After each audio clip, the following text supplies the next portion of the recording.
This Thanksgiving, I'm thankful for another one quarterback mock draft. Let's go.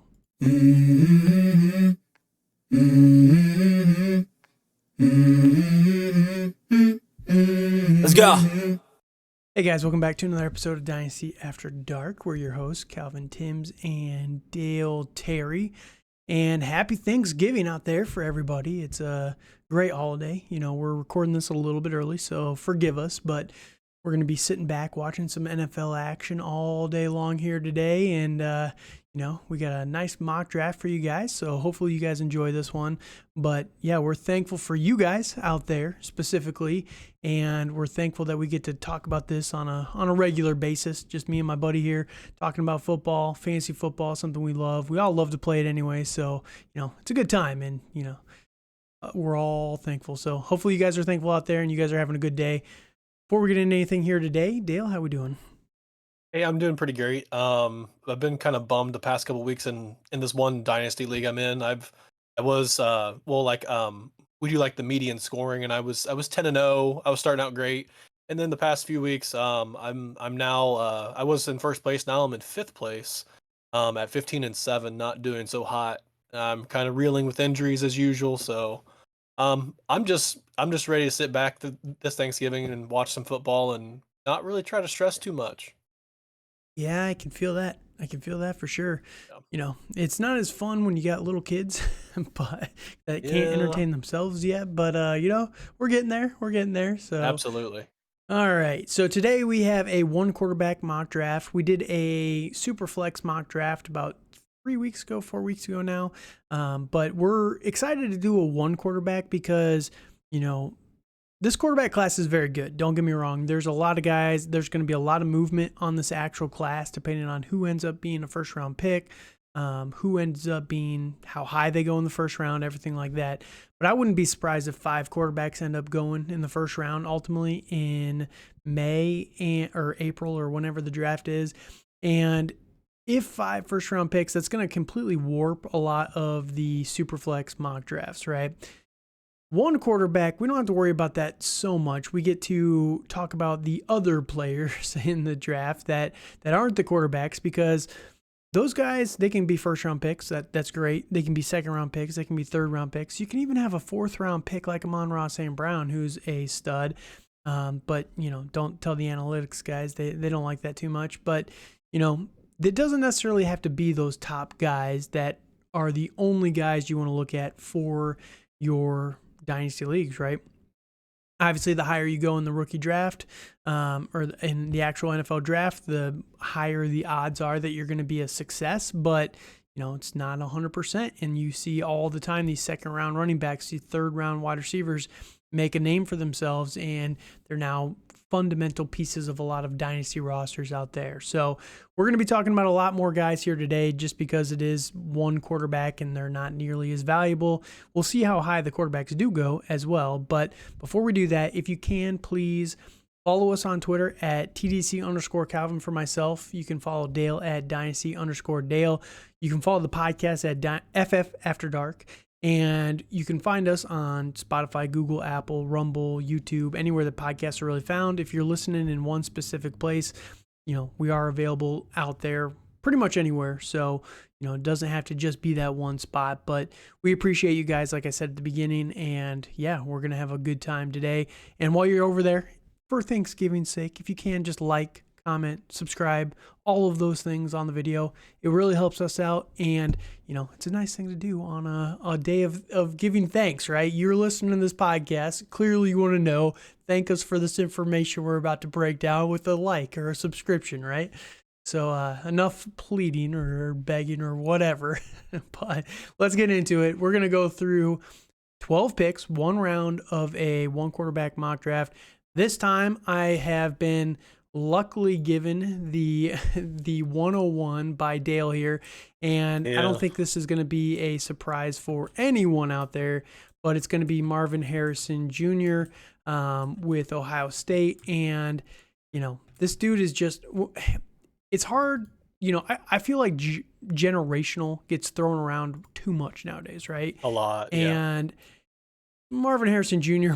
might be the most generational talent that's coming out at wide receiver in a long time. Like, I like him Mm. more than, even Jamar Chase or CD Lamb, some of these guys that, Yeah. everyone's going to say, oh, Justin Jefferson, but Justin Jefferson wasn't a hyped up candidate when Yeah, he was coming and out, right? yes, yeah, and I fully agree with that. Like, I think he's the most hyped since like Julio Jones, and I think that was what, like 2011 ish, maybe 2008, even Right. earlier than that. Like, so yeah, he's this freak of nature.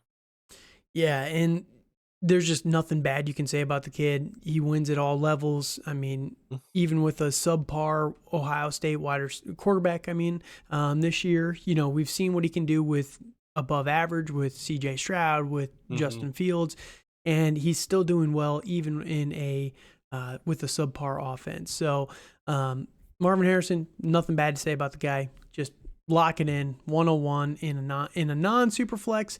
And if you're listening to this today, obviously just the last couple of days, I had a couple of solo videos where I talked about making the case for why Caleb Williams and Marvin Harrison Jr. should be the 101 in a super flex league. So I'm even tempted to take Marvin Harrison in a super flex at the 101. So, I don't think you can go wrong with him. If he busts out, it's going to be the most shocking thing to anyone ever, I feel like. So, yeah, feels pretty safe with Marvin Harrison there. Yeah, no, I fully agree with that, and especially in one quarterback leagues, like I feel that's probably the easiest layup we've had for a while. It feels like, like I know last year, like like Bijan Robinson was a pretty easy layup, but he went to a Falcons team, and I think the big thing is if Harrison goes to a not as savory situation, like New England, for instance, Right. or you know, like somewhere where there's not a whole lot, and yeah. So, but I will be other than sad. that, I will be so sad if he yes, goes to New England, man. Like, yes, I he'll will be still too. I be will be okay, devastated. Yes. but I don't even want it as a New England Yep. fan or whatever. Yeah.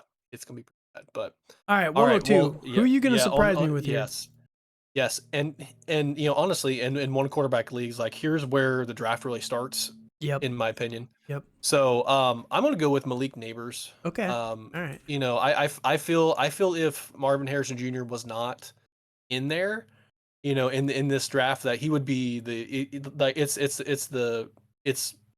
it's easy first wide receiver taken off the board, in real drafts, in rookie drafts and stuff like that. Like this guy is an athletic freak. He has very good ball skills. He's a possession receiver, which is great. It's what we want to see. He's very good on 50-50 balls. And now we've seen what he's really been able to do with good quarterback play this year with Jaden Daniels. So, I think the biggest thing for him is just building on that route tree, and just becoming more of a well-rounded wide receiver, like like what we're seeing with Marvin Harrison. So, Yeah, I get it. And, you say that he's been a lot better with good quarterback play. I actually think, a lot of people are wondering, is this chicken or egg, right? Like, is Jaden yeah. Daniel making him a little bit better? And he's obviously very good without Jaden Yeah. Daniels before anyway. But I honestly think he's making Jaden Daniels look better as well. That's very fair. Yes. Right. And 100%. I just think 100%. that there's a lot of talk about Jaden Daniels, the LSU quarterback, being a first round pick. And I think that will be a mistake, but time will tell. I think the guy needs a little bit more time to develop. But yeah, I think that if he comes out this year, it's going to be pretty apparent that Malik Neighbors was the reason why he was that successful. So I do not blame you. If it wasn't for Marvin Harrison, this guy would obviously be my 101. But Yeah. yeah, this dude is a stud, in my opinion. So, all right, 103. This one is going to be, we're keeping the wide receiver train going. We're going to be going with Rome Odunze, wide receiver out of Washington. And this guy, he's fun, man. And, there's all the Michael Penix talk right now about how Michael Penix is going to be a first round pick or is he not? And again, just like with Malik Neighbors, I think that Rome Odunze is a big reason why Michael Penix looks as good as he does. And, I do think that Michael Penix is better than people give him credit for, but I think that Rome Odunze is a big piece of that as well. So, wide receiver, it's a great class. Again, we talked about it with the Superflex mock draft. Wide receiver and quarterback, dude, this is the year that you want to be able to get those guys. And I get it. There's Brock Bowers out there as well. I was thinking about him here at 3, but I'm not going to lie. I have a little bit of shades of Kyle Pitts that are you going to get burned again? And that's what's scary. So, what do you think about Rome here at 3? Yeah. For Rome, I really like him here. I think the biggest thing is I'm not big on these like it's like these Pac-12 and then Big 12 wide receivers that we've seen. It's come out these past few years. Have really been, to me, fool's gold. I mean, they're really good athletes, but I think they have trouble really transitioning to the NFL because it's just more physical and with those defenses, in the Pac-12 that we've seen this year, like nobody's covering anybody. So, I mean, he's wide open in a lot of instances, but that goes to the play calling and stuff like that, and Penix getting him the ball. But, I think with what we've seen this year and last year with Odunze, that, I think he cemented him in the top echelon in this wide receiver group. Yeah, and the biggest thing I like about him and, this class of wide receivers in general, these guys are beefy boys, man. They're big guys, and it is so needed, in my opinion, in the NFL right now because we just have so many small guys. The NFL's been getting smaller and smaller and smaller, and then bigger and bigger and bigger. The defense has been getting bigger in the front. The weapons and the cornerbacks are trying to get faster and faster and faster. And sometimes you just need some of these power guys who are fast, but also tough, right? And you can only get so small before you need a big body dude. And that's where I like Rome Odunze. He's 6'3", allegedly, 215 pounds. We'll see at the actual combine what a lot of these guys weigh in and measure in at. But he's definitely got that size. He's got the production. And again, I think he's going to be good for the NFL as well. I agree. So I'm on the clock at 104. And I know with last year's draft in the one quarterback mock drafts that we did, that time after time that we were taking quarterback around 107 is kind of what it seemed like, and taking the Anthony Richardsons of the world, or it's CJ Stroud's, it's whatever our fancy was that day. But I feel that there's been a lot of hype with this quarterback class. I mean, I'm especially from last year, there's been a lot of hype, and I think a lot of people are very intrigued by Caleb Williams and see him as this generational guy and this guy that's this Patrick Mahomesian kind of guy, which his college days are starting to mirror, in my opinion, a lot of what happened with Patrick Mahomes, with how his team was, stuff like that, and it's very tempting to take Caleb Williams here even in the one quarterback league. I mean, I get it. I definitely get it. His ceiling is insane. Like it is. One quarterback. These guys aren't. And real quick, we'll just talk about one quarterback. Like the guys. As someone who's had, I've transitioned a lot to Superflex, but I still have my main dynasty, my old school home league with all my coworkers and everything.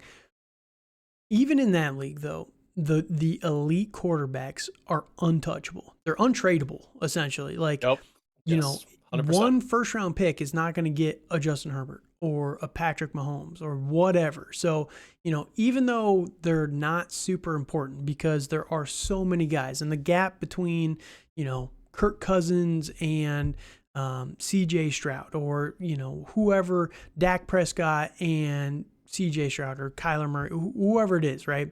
It's such a small gap. But when you have that number one guy or one of those top 5 guys who you know is going to be elite year after year after year, it does create a gap long term because of how stable they are as a prospect and also because of what their production is on the field, right? So these guys do become untouchable, and I don't blame you whatsoever with if that is the pick. Is that who you're going to take? I'm actually going to go with Brock Bowers. Brock who I was Bowers, going to go with. the ultimate bait and Is who I was switch going to here. go with. I know. I was talking up Caleb Williams, but I think the big thing I've seen this year with Caleb Williams is that we've seen a lot of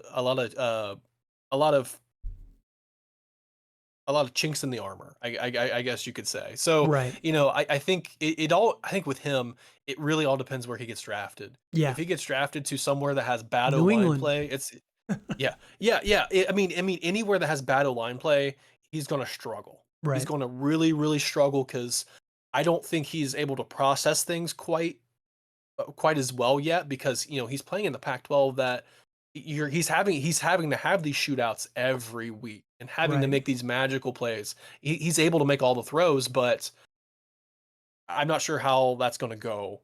But I feel a lot better with Brock Bowers. I know that we might get in the trap of the whole Kyle Pitts situation, unfortunately. Right. But I kind of feel, man, he's so yeah, good. he is, and he's been good since his freshman year. I think he's a little different than Pitts in that he's been really consistent these 3 years. How that he's been in college, Right. It's compared to Pitts. He really exploded his last year and kind of Pitts was fairly good his sophomore year as well. Yeah, it was just the year, but inefficient quarterback play. Yes, but Brock Bowers is more of a traditional tight end who's just a monster, where Pitts was this wide receiver tight end who's just a freaking nature physically, right? So, no, I get it. I definitely get it. We're not going to, and I'm going to keep saying this joke about all these top guys. We're not going to love him nearly as much when he's on the Patriots, but or the Falcons. They're going to replace Kyle Pitts with Brock Bowers. That's what it's they probably will, and it's going to be disgusting, but that's beside the point. Yeah, no, I'm with you. And that's funny. So that teased me up with the 105, and I thought you were actually going to take Caleb Williams at 4. I'm going to take him here at 5. There we go. Yes. You know, if you didn't, it was kind of one or the other. If you took Caleb, I was taking Brock Bowers, and if you took Brock, I'm taking Caleb here. And it's just so easy for me because, like I said, these top guys, they become untouchable. Caleb Williams, there are a lot of flaws. And the one thing I will say, I didn't talk about it when you were talking about him a little bit, but you watch some of the plays and some of the plays where it's like, oh, he just made this magical play and all this stuff. He's still getting like 4 or 5 seconds to throw the ball. And, you do not get that in the NFL. You get, like 2.5, give or take. Like, I think 2.2 is if you're the lucky average. Sometimes, yes. Yeah, like 2.3 if on a good day. It all depends on scheme and whatever. But he's not going to be able to do a lot of that special that he does right now at USC. But I will say the one thing that I think is underrated with Caleb Williams, he is in these shootouts every single week. You get a decent team around this guy, and I do think that he's going to be aware of a lot of the bad situations already. Like that's the one thing that a lot of these guys don't have experience with coming out of college is the bad situations, right? You saw Zach Wilson. He struggles so bad right now because it's not even that he's just not seeing it. It's just that he's not pulling the trigger, right? Like he's getting in these bad situations and he just like locks up. He doesn't throw the ball. He's just not getting rid of the ball at all. He's taking sacks and all this stuff. And it's because his last year, he had a good offensive line. He had good weapons. They had a good system, and things were going well for Zach Wilson in his last year where he really exploded, right? Things have not gone well for USC and Caleb Williams, and I think that gives him a little bit of an advantage where, you put him in a decent situation, he's going to know what a bad situation feels like, and he's not going to get overwhelmed by it. You know what I mean? So right. I do think that gives him a little bit of an advantage over some of these other guys. That's the same reason why Justin Herbert, I think, is so good. When he was with Oregon, right? they were in bad situations a lot. And, A you know, lot, people yeah. thought, oh, well, he's in bad situations all the time. You know, it's never going to translate to the NFL. And look at Justin Herbert. He's been a stud nonstop. So I do think that that has a lot to do with it.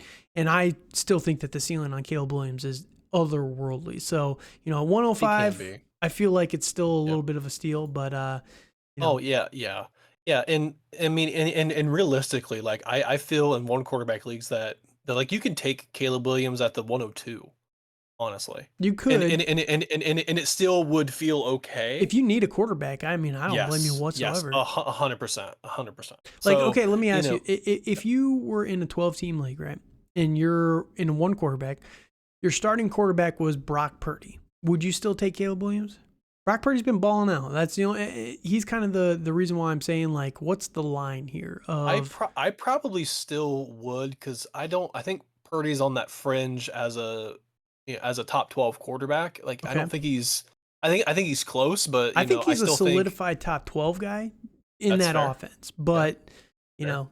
He's still on a rookie deal, all that stuff. Like Yep. Dak Prescott or Caleb Williams, would you be drafting him that high if you had Dak I Prescott? would I would be taking Caleb if I had Dak because I Okay. think Dak is just going to keep declining. I mean, he's balling out right now, though. Dak He is is, doing and great. I don't disagree, but I would rather have options, and I feel That's like fair. if you're in that position anyways, that your team is probably not as good, Right. and that you could trade Dak at that point for more assets Yeah, to let's say try to you get your have team like better. a Yeah, Dak and a Russ. You'd still take Caleb? yeah, Okay. I yeah, mean, yeah, I'm just trying to draw the line of like yeah. how bad does your quarterback situation need to be? You know what I mean? Like Right. beggars can be choosers a little bit there, but you know, the difference again, the Malik Neighbors, I like him a lot. Romo Dunze, Brock Bowers, these guys, like Brock Bowers is the only other one that could possibly be that high for me where, you know, Yep. he could be a true difference maker at a onesie position, which is Mm-hmm. huge, right? It's gold. Um, It's gold. Yeah. yeah, and Caleb Williams, again, if he becomes that elite guy, Malik Neighbors, he would have to become Justin Jefferson, and I don't think that's as likely as Caleb Williams becoming like a Pat Mahomes or a Josh Allen, right? So, Mm-hmm. Yeah. um, yeah, that's the biggest thing there. So, all right, you're up at 6. Who are you looking at here? I'm. I mean, Are you gonna pull the I'm just going. trigger? I thought about going quarterback, but I think I kind of want to start. I feel that if I'm at the 106, 107, like in that range, I have a decent couple quarterbacks Mm-hmm. that I feel could help me make a playoff push, Yeah, and I feel better about that. and the biggest difference I think between the guys that are left, right, Drake May, Bo Nix, these guys, I don't think they have the ceiling that Caleb does, and that's where Yes, agreed, the big agreed. like Caleb, you're drafting him for ceiling essentially. Same with Yes, Anthony hundred Richardson percent. last year, right? Yes, Because yes, um, he's got that rushing upside and everything. Where I like these guys, especially in Superflex. I think they're going to be great, but yes. one quarterback, I just don't think they elevate enough. Do you think Yes, same? yes, I fully agree with that. Okay. So with that, I thought about going wide receiver again, but I think I'm going to go with my running back one. Ooh, I'm going with a homer pick because dude, I I got to figure out really how to spell this guy's name. I know I really love my Buckeyes, and it's Travion Henderson. Um, I feel this dude is the best running back in college if he's healthy. Big if, but yes, That is a big if, but it's been the past like 3 weeks. He's been averaging at least 150 yards from scrimmage. He's able to run the ball. He has very good vision. He's able to catch the ball and do some yards after catch kind of stuff. right. I think he is that. Well, it's when he came out of high school, like he was the number one running back in the nation. So, Yeah, and he he's picked the very Buckeyes, good, yeah, very and good. he's starting to play like it. Yep. And it helps that he's finally healthy. He's been dealing with a lot of soft tissue injuries, which can be a lot. Which it seems like the Buckeyes deal with that a lot. Hmm. And these other teams do too. But if this guy stays healthy and could be healthy, like a Devon Achan, kind of guy. So I mean, he's not as fast as Achan. Don't get me wrong, but this dude's still quick. He has very good vision. and I think I he mean, can he's be bigger than very Achan elite. though. Yeah, he is. I Achan is mean, not supposed to barely, be but what he is, right? yeah, Like the agreed, dude's agreed. 5'6" or 5'8", I think, but Yeah, like he's a he's like tiny 5'8", guy, like 180. Yeah, yeah, 185. yeah, Like he's a tiny guy, yeah. Compared and to Travion, who's 5'10", about 210. So, yeah, yeah, that much. is a big difference. Yeah, and I feel Travion is your more prototypical running back size, Hmm. but he's fast. He has that burst, and I'm falling in love with him all over again, Calvin. It's fantastic. Yeah, and you know who he kind of reminds me a little bit of is Nick Chubb coming out of Okay, college. okay. Nick Chubb, very good player. All like if you remember Nick Chubb, his rookie Hmm. year, right? The dude was just insane at Georgia, right? Like everyone talked about him as being the next Saquon. He could be Saquon, and then he tears his ACL, and then he has lingering issues the next 2 years, and plays until he's a senior, gets drafted in the second round to the Browns, right behind Sony Michel, his teammate, and Hmm. never really gets back to that true potential that he was as a freshman until he gets to the NFL, and then the dude becomes a superstar, otherworld talent. You never have to worry about injuries until this year. Unfortunately, get better, Yeah, Nick. But Travion Henderson, if he's healthy, like you said, he might be the best in this class by far. Can you yeah. rely on the health? That's the question that you I have to know that. ask. And I know. yeah, I think that it's a very boomer bust pick, but Hmm. the payout, just like Caleb Williams, man, it could be It could be massive. huge. Yeah. It could be So huge. Yes. no, I definitely get it, and that's where I got the 107 here, and I'm gonna go with another running back. I'm gonna be going with Braylon Allen out of Wisconsin, and I've been on this guy for a while. This guy, he's up and down. Like I don't understand the criticism of him that much, to be honest with you. Like, okay, sometimes he plays a little soft. Like, who cares, man? Sometimes he doesn't hit the hole as hard as he possibly could. Like, these guys are in college. They're not getting paid. They're not playing to get the best stats ever. Well, they are getting paid now. Okay, That's fair. beside the point. That's But okay. still, Okay, fair. yes, But it's like yes, not every person is going to have 100% intensity with every yes. single snap, man. Agreed. And like Yes, people are agreed. critiquing him. Oh, he didn't hit the hole with 100% speed and power. Like, oh, he's a bust. Like, what are we doing, man? The guy's 245 pounds, 6'2". He's projected to run a 4.4 flat at 245. He's got really soft hands, and he's coming out of Wisconsin, which is running back U, right? That Yeah, look it at the is the history of Wisconsin running backs, and it's just the guy is the total massive. package. He's gonna be probably a second round pick. I'm gonna put my money on it. Could you imagine this guy? And I know you love J.K. Dobbins, but J.K. is pretty much done at this point, right? In He the is. NFL. He could Unfortunately, probably yes. come back, but it's unlikely, right? But Braylon Allen in that Ravens game, with Lamar, six I foot know. two, I know. 245. I definitely agree. Oh, I agree with that. It would like be amazing. they would Yes. be the team to do something like this too. Like, oh my They absolutely would. gosh. Yes. He'd Agreed. be able to replace Gus Edwards, J.K. Dobbins. Like, there are so many places that could use Braylon Allen, and he would just become, imagine this guy. I know everyone loves Isaiah Pacheco, but imagine this guy with the Chiefs, for example, and hopefully they don't It take a would be running back it'd again. be They take great. a receiver, but, Yeah.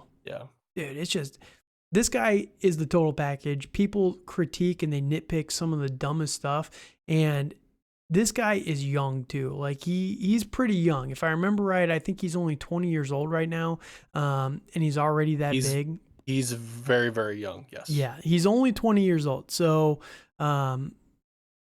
oh my gosh, this guy. No, sorry, he's 19 right now. He's 19.1. So he'll be 20 his first year in the NFL. So, Wild. dude's crazy, man. It's Yes. crazy. This guy's going to It's be a crazy. stud. Don't let people talk you out of him just because he doesn't play with full intensity every single time. So, Right.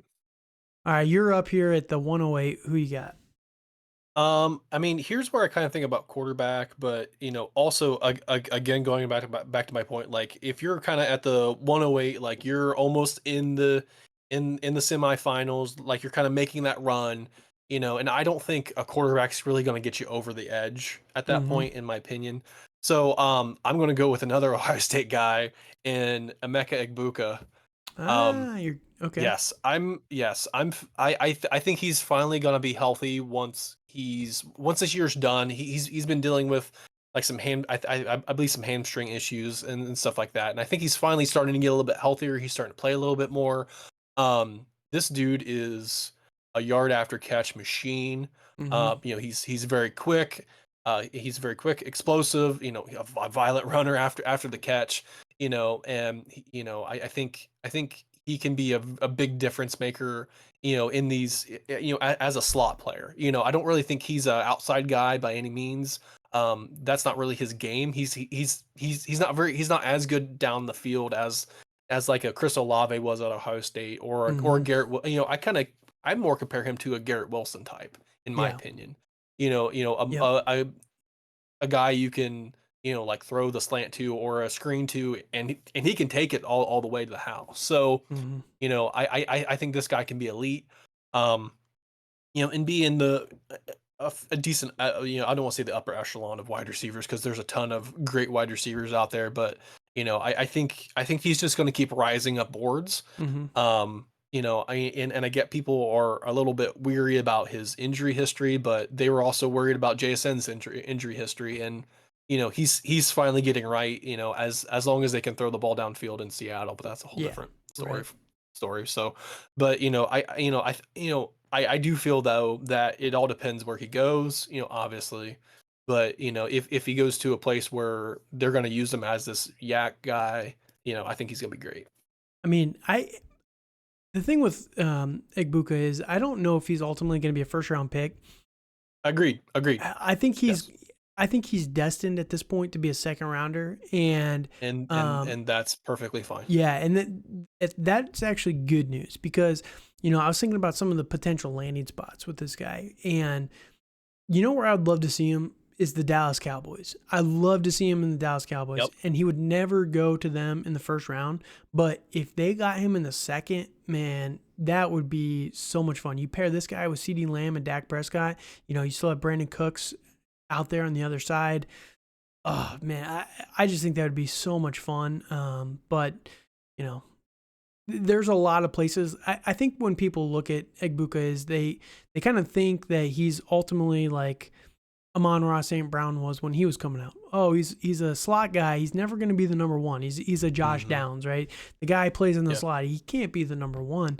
But there's a lot of teams where he could go and he could be maybe not the number one, but the number two. Right. Like imagine this Absolutely. guy goes to Cincinnati, for example. It's close. Which very well might. It might very well happen. might happen. Let's say Could they happen. let T. Higgins walk in the offseason. They just can't make the contract situation work. Tyler Boyd's getting a little bit older. He's not quite the player that he once was. You get Jamar Chase and Egbuka in there, and with Joe Burrow, and all of a sudden this looks way better, right? So Yes. there's a lot of places where maybe he's not the number one. There's a few places like the Giants. I think he could be the number one, right? But He I would think be the best wide receiver in that room, but that's beside the point. right. But it's just like I think a lot of people look at it like, oh, he's a slot only guy, and it's like we all play PPR or half PPR. If you're still in standard, I mean, okay, yeah, probably not. This isn't the draft for you, but I think that this guy could go places and still be very fantasy relevant and be good for fantasy football as well. You got to get over the injury thing, but everybody's got injuries, man. Everybody's got injuries. So yeah, and honestly, like there's gonna be enough time between the end of college. If they do go to a New Year's Six bowl and from the time the draft, it's the combine is, which is almost 2 months after that. And then the draft's 2 months later. So he's gonna have enough time to really show who he is. right. Yep, I'm with you. All right, my next guy is going to be Trey Benson, running back. What school is he from? It's hard to tell. Florida State. What is it? I think it's Florida State is where he's from. Is he Florida State? Check here. Just want to confirm really quickly where he's Yes, he from. is. Yep. Okay, so Florida Yes, State. he is from Florida. Trey Benson, I've seen him, the logo, all the. I'm not a college guy, guys. Give me a break here. But Trey Benson, the way he looks when he runs, man, he reminds me of like old school Lev Bell. with more jets. Like the way he Yeah. kind of is patient and waits for those lanes, and then he can just like he almost looks like a combination of Rashad Penny and Le'Veon Bell. Like, is that crazy? Mm, I don't know. I mean, unfortunately, I haven't watched a lot of Florida State tape. To be, Okay, it's to be very honest. So, I've been hearing about somebody on the outside compared to Trey Benson, but that's different. fair enough. But yeah, no, if you guys remember, Rashad Penny, yeah, he was injured. His body could not hold up, everything like that. But the way that Rashad Penny was able to like just create space and cut back when he was back in his prime, man, it was amazing. And he had that power as well. You combine that with Le'Veon Bell, who had the best vision in the game and was so patient. That's what Trey Benson looks like to me personally. But you pair that with the 6'1", 223 projected 4.37 40. That is nuts for that. Again, this class, it's all about the beef, man. Like there are so many big boys that it's going to be great. The NFL needs this class so badly. This class is going to save the NFL. But yeah, I like this guy a lot. I think that he's got a lot of potential. Ultimately, for these running backs, it all comes down to when they're drafted and where they're drafted. That's going to, either cement it or sink the ship on these guys. But I do think that he's shown enough this year that he's going to be able to solidify day 2 draft capital. Hopefully date like round 2. But I do firmly believe he's going to be their second or third round pick. And the guy's got the full package. Again, just like with Braylon Allen, I will say that Braylon Allen, for a big guy, he does have really, really soft hands. Trey Benson could use a little bit of work there, but the way that he runs the ball, man, it's just so pretty to watch. So go check his highlights out if you haven't yet. But this guy, he's going to be making waves as we get further into the draft season there. So. Yeah, and I definitely hear that. I unfortunately don't know enough about Trey Benson to really tell you a lot, but I know that Florida State team has been really cooking this year. Unfortunately, like they just lost their starting quarterback to a devastating ankle injury in Jordan That was Travis. rough. So Yeah, that was yeah, really rough. it was really rough, and I really wish him a speedy recovery. He's But got the Dak injury, I man. yeah, it was pretty bad. So I know that they're going to rely on him pretty heavily. It's for the next couple weeks. So Yep. I look forward to that. So I'm at 110, and here is I'm between a couple players. I really like Keon Coleman. I really like Xavier Worthy from Texas. Mm-hmm. I also kind of like I don't really like a lot of running backs at this point. I kind of feel those guys are the big three with Henderson, Allen, and Benson are kind of our big three guys. Yep.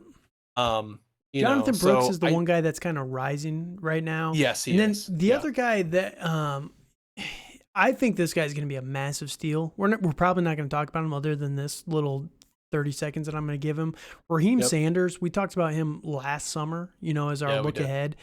That Arkansas has not had a good offense at all. Like they've been a nightmare over there. And I really wish he would have been in a better situation because, you look at a lot of rankings, he's not even top 10 for a lot of people anymore. And the guy was like almost universally the number 1 or number 2 running back going into this season. And that's how, again, this is why we take records of this stuff over time, how things change over time, because like I still think that the guy has a ton of talent. He's just the offense has not worked out, right? So Raheem Sanders, he's going to be like a steal for second rounds in this upcoming draft, in my opinion. But there's running back. It's a little iffy. So it does. So I mean, and with a lot of those guys, I feel better taking them in the second round compared to the first. Definitely. But I'm gonna go with Keon Coleman. Okay. It's a wide receiver out of Florida State. Yes. So I'm pretty high on him. I think he has really good ball skills. He's 6'4", which is a fantastic size. He's gonna run like a 4.45, which is fantastic again. And he's really good after the catch. He has good ball skills. So I think he's going to be good.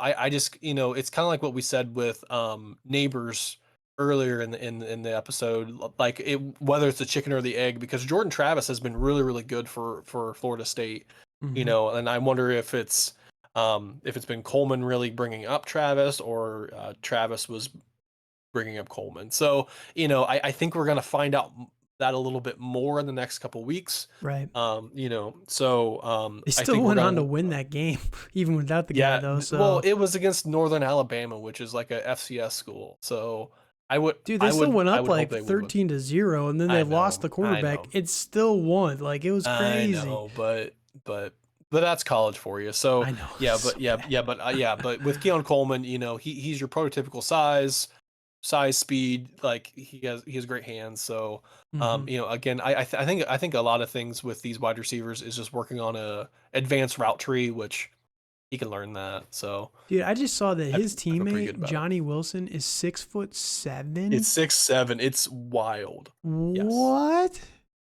Yes. Like just my imagine being like a 6'4" Lord. wide receiver and not being the tallest guy in the room.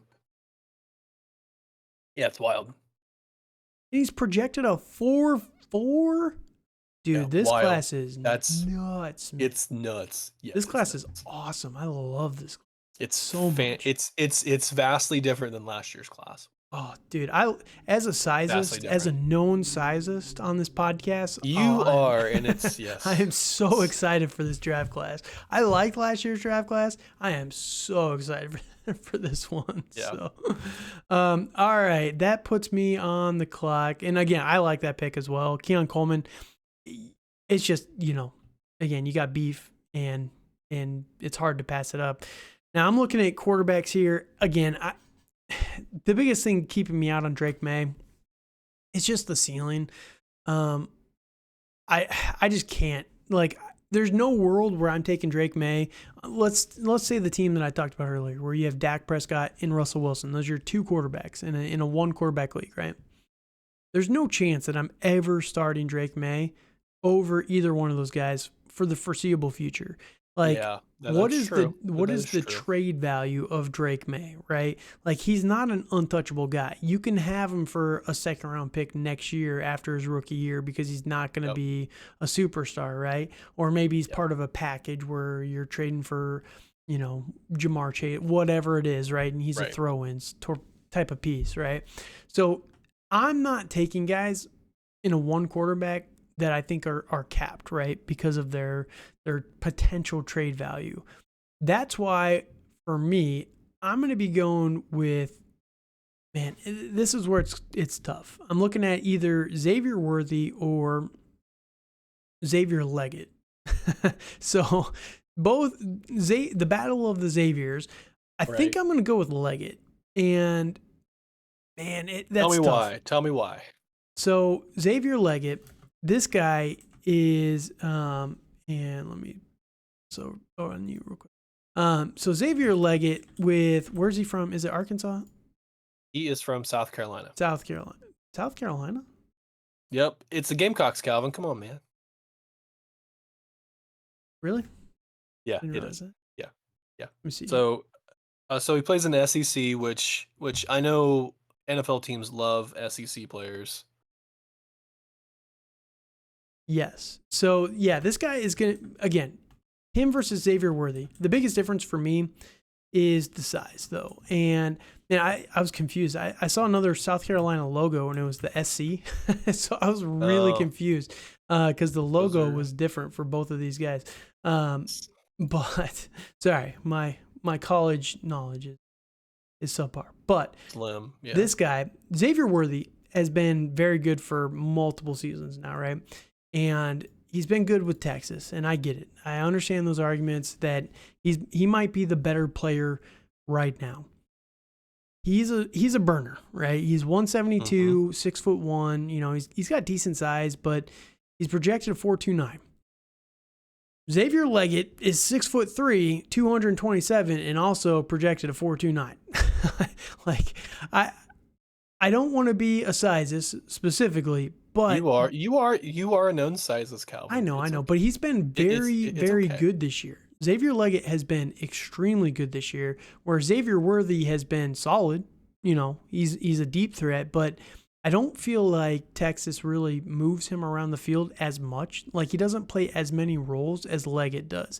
And I think Fair. that Leggett is the more well-rounded player who is big, strong, and fast, right? Where Xavier Worthy is very, very fast. But if you're, comparing the two, Xavier Leggett, I think, has more tools in his arsenal with, less production, like more of a, I don't want to say this, he has a burst in production, this year versus Xavier Worthy, who's been productive the entire time, right? So it's the age-old battle of tools and traits versus production and longevity. And I'm going with the tools, again, especially at 111, where I want the guy that's going to be the next, DK Metcalf, the next Jamar Chase, the next whoever the elite guy is. And it's entirely possible Xavier Worthy could be that guy, but the more tools you have in your arsenal, the higher the odds are that it's going to be you. So I'm going Leggett here over Worthy, but I can understand the arguments. I would do the complete opposite because Yeah. I like my wide receivers to have history of Production. production, yes, of Yep. of performing.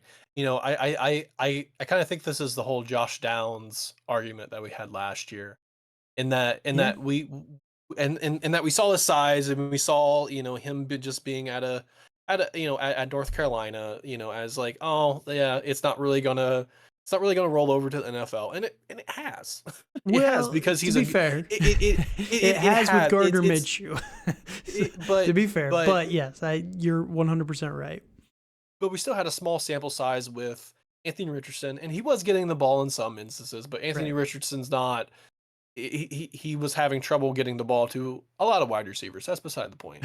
Right. But I think the problem with Leggett is that we don't have enough production, and I'm a little worried how he's going to translate with that. In that he doesn't always catch with his hands. He's more of a body catcher. I think that's going to be a little bit of a I don't I everyone in the NFL's fast, Right. or has speed. They do. So, I don't think it's going to matter really necessarily what these guys run, 40 time wise, like they're going to, there are DBs that can catch up to these guys. And I get the argument that it's the bigger you are, typically you're going to be more physical, but I don't know if Leggett's that physical with guys yet. So, Yeah, and that's he does I think that can be learned, but he does that's a remind me whole a different. little bit of Quentin Johnson, and Oh Quentin no! Johnson's a Oh no! bust. Cal! Oh no! He's a Oh bust. no! He's a bust. No, dude. Guys, calm down. Goodness gracious. Quentin Johnson's not a bust yet, but I will say that Leggett has a few of the same tendencies where he has the speed, he has the size. He does play a little soft for his size. I will not deny that. But I think that's something that can be taught, and again, for the long term of the NFL, like your actual NFL career, I'm going to take the guy with more tools in his arsenal that I think you can, like, you're not going to be able to develop physicality so much with Xavier Worthy. And, that you have small guys that have always played bigger than their size. That's entirely fair.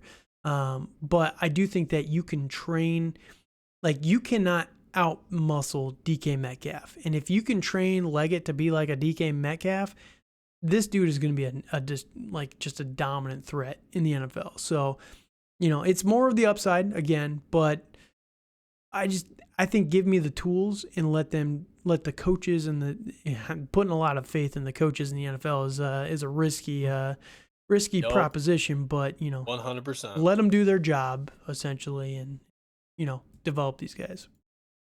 Yeah. So, and I hear that, and I think that kind of goes. The only problem is that there's a coaching problem in the NFL. Yep. Like I think, well, Yep. I heard that Tom Brady was commenting on the coaches, and Oh, dude, he and ripped them, he and I ripped him, loved and it. I really agree that there's a lot of nepotism when it comes to NFL It's not even coaching. just that. It's just It's yeah, but that's a if you whole haven't different seen it, story for a if different you haven't day. seen it, and I'll just give a quick shout out to the GOAT, Tom Brady. He was on the Stephen A. Smith, and I don't like Stephen Yep. A. Smith at all, but He was on the Stephen A. Smith podcast, and he just talked about it. Go watch his little rant about the NFL because he's 100% right. And the way that they're training these guys, the way that they're teaching guys in the NFL, it's bad. It's really, really bad. It is. And It is. it's a problem. And we're going to have, I don't see it getting better anytime soon. Unfortunately, we're kind of just entering that dip before it's going to get better. But it's always darkest right before dawn, right? So it'll get better, but yeah, I'm still taking the tools.